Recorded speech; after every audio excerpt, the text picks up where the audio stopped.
Okay, so what you're seeing here is a demonstration of one of our innovation initiatives, looking at autonomous work vehicles and autonomous mowers, just to work on improving operational efficiencies that can be leveraged in any environment.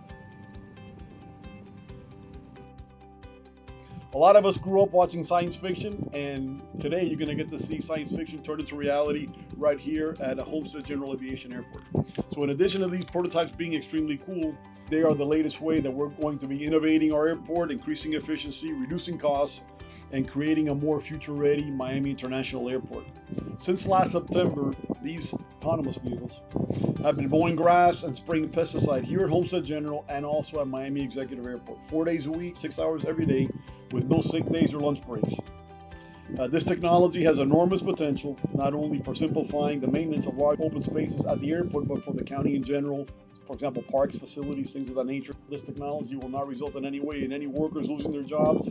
This is a way of elevating our workers and having them work on more important type duties and having work like this be done by autonomous vehicles. So it's a very exciting thing for us and an exciting thing for our workforce. We've always believed that the role of technology is to serve people. And as we just heard, the purpose of these machines is not to take away jobs, it's to augment jobs. It's to let the human focus on the things that only a human can do and to learn how to make the machines work better for people. You can see the one over here was originally adapted to spray pesticides.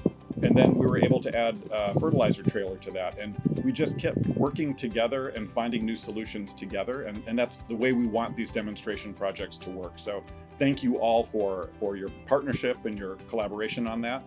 AWM and AWB use technically same technologies, but huge difference between AWM and AWB is our operator has to teach AWM first. So once operator move AWM manually, AWM remember where to mow and then playback. We call this system teach and playback system.